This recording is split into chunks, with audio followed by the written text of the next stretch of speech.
Hello guys, welcome back to my channel sign with Nikhil में। तो आप सभी कैसे हैं? आशा करता हूं कि आप सभी कोई अच्छे होंगे और अपनी पढ़ाई को अच्छे से कर रहे होंगे। तो आज का टॉपिक है हमारा भारत का भौगोलिक पृष्ठभूमि।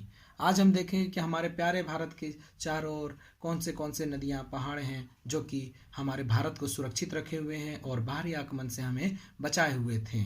तो आज हम इनके बारे में डिटेल में देखेंगे। ठीक है, तो आइए। हिमालय पर्वत के दक्षिण तथा हिंद महासागर के उत्तर में स्थित एशिया महाद्वीप का विशाल प्रायद्वीप भारत कहा जाता है। तो भारत किसे कहा जाता है?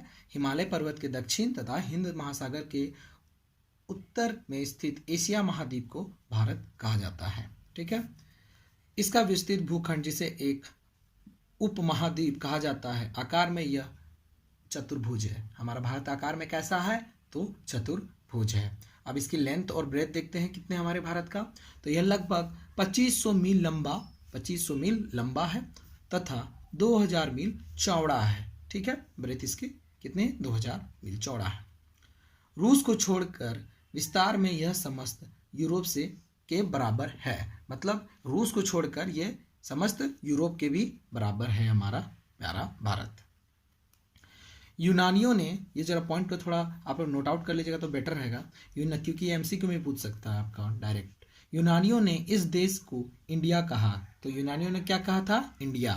तथा मध्यकालीन लेखकों ने इस देश को हिंद कहा, और हिंद तथा या फिर अथवा हिंदुस्तान का। तो किसने हिंद या हिंदुस्तान का वर्ड उपयोग किया भारत के लिए? तो मध्यकालीन लेखकों ने। ठीक है, और भौगोलिक दृष्टि से इसके 4 भाग किए जा सकते हैं। भारत के भौगोलिक दृष्टि से हम लोग इसके कितने भाग कर सकते हैं? तो 4 भाग कर सकते हैं। तो पहला भाग देखते हैं हम डिटेल में हम लोग। उत्तर का पर्वतीय प्रदेश। अब उत्तर में जो हमारा पर्वतीय है, जो पहाड़ वाला क्षेत्र है, उसके बारे में देखेंगे। यह तराई के दलदल वनों से लेकर हिमालय की चोटी तक विस्तृत है, जिसमें कश्मीर, कांगड़ा, टेहरी, कुमायूं तथा सिक्किम के प्रदेश सम्मिलित हैं। अब उत्तरी और जो ऊपर के पर्वतीय क्षेत्र हैं उसमें कौन से आपके हमारे स्टेट्स हैं? तो कश्मीर है, कांगड़ा है, टेहरी, कुमाऊं तथा सिक्किम बसते हैं। मतलब ये सारे जो प्रदेश हैं ये सब उत्तरी में बसते हैं। आइए, सेकंड पॉइंट है गंगा तथा सिंधु का उत्तरी मैदान। सेकंड पॉइंट में गंगा तथा उसके सिंधु के उत्तरी मैदान है। इस प्रदेश में सिंधु तथा उसकी सहायक नदियों की घाटियां सिंध तथा राजस्थान के रेगिस्तानी भाग तथा गंगा और यमुना द्वारा संचित प्रदेश सम्मिलित हैं। अब इसमें कौन से आ जाते हैं आपके नदियां? तो सिंधु के क्षेत्र आ जाते हैं, उसकी सहायक नदियां और घाटी आ जाती हैं, तथा राजस्थान के रेगिस्तान भी आते हैं, और गंगा यमुना द्वारा संचित जो उसके प्रदेश है वो भी आते हैं। देश का यह भाग सर्वाधिक उपजाऊ है। अब ये जो सेकेंड वाला है आपका सिंध वाला क्षेत्र, वो सबसे ज़्यादा उपजाऊ है। क्यों? क्योंकि वहाँ नदियाँ हैं, और जाहिर सी बात है कि नदियों में अगर बाढ़ आएगा तो वो बाढ़ से अपने उपजाऊ मिट्टी लाएंगे, उर्वरक जो आपका मिट्टी होती है, जो ज़्यादा फर्टाइल होती है, वो बहा के साथ मिलाती है, और वो मिट्टी खेती के लिए अति आवश्यक और इम्पोर्टेंट होती हैं खेती के लिए। आप देखते होंगे कि नदी के किनारे कैसे आपका वेजिटेशन कितना अच्छा होता है, क्योंकि उसके बगल में बहुत ज़्यादा फर्टाइल लैंड होती है। यहाँ आर्य संस्कृति का विकास हुआ, इसे ही आर्यवर्त कहा जाता है। अब वहाँ पर जो आपका सेकेंड वाला सिंध का क्षेत्र, वहीं आर्य का विकास माना गया है, वहीं उनका संस्कृति का विकास हुआ, इसीलिए हमारे भारत को एक आर्यवर्त भी कहा जाता है। थर्ड पॉइंट है दक्षिण का पठार। अब दक्षिण के पठार में देखते हैं क्या है। इस प्रदेश के अंतर्गत उत्तर में नर्मदा तथा दक्षिण में कृष्णा और तुंगभद्र के बीच का भूभाग आता है। अब इसमें इसके अंतर्गत क्या आता है? तो कृष्ण नदी आता है, और तुंगभद्र के बीच का जितना भी भूभाग है वो सारे दक्षिण का पठार में आ जाते हैं।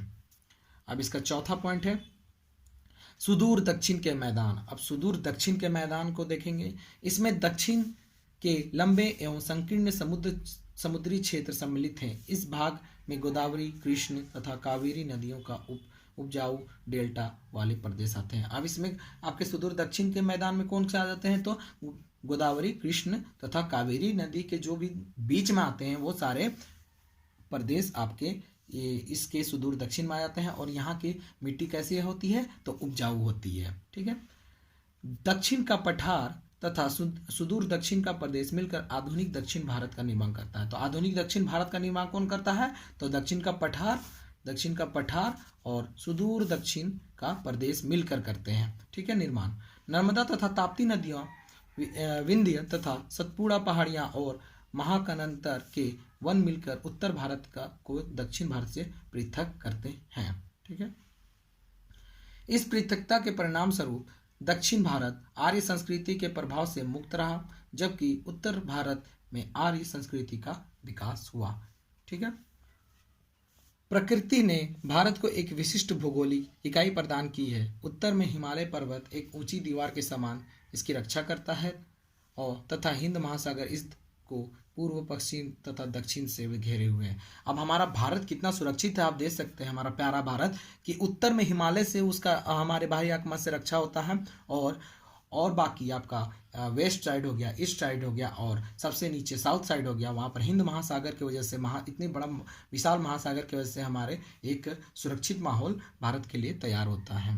तो आप देख सक रहे हैं कि कैसे एक भौगोलिक पृष्ठभूमि कितनी अच्छी है भारत की, कि हमारे भारत को एक सुरक्षित हर दृष्टिकोण से देखा जाए तो सारे चारों ओर से वो हम लोग सुरक्षित हैं।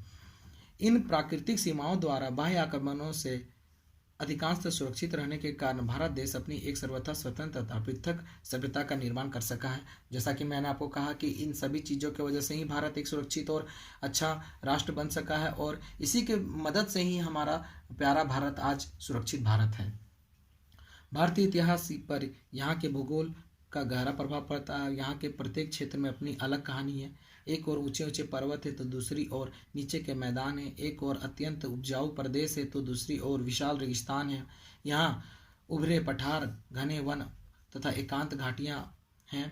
एक ही साथ कुछ स्थान अत्यंत उष्ण तथा कुछ अत्यंत शीतल हैं। अब इंडिया में आपको चारों सीजन मिलेंगे जो अन्य किसी देश में नहीं मिलेंगे आपको, और ऐसे बहुत सारे हमारे देश की क्वालिटीज़ हैं। और इसकी क्वालिटीज़ क्यों इतनी अच्छी है, क्योंकि यहाँ की भौगोलिक पृष्ठभूमि या भू संचिता बहुत अच्छी है। इसी की वजह से आज हमारा प्यारा भारत इतना सुरक्षित और रहने के लिए भी सुरक्षित और सभी के लिए ही सुरक्षित है। इसका मैंने निष्कर्ष नहीं लिखा है, आप अपने हिसाब से निष्कर्ष लिखिए। मैंने हर वीडियो में यही बताया है कि निष्कर्ष अपने हिसाब से लिखा जाता है, जो आपको समझ में आता है, कंक्लूज़न है।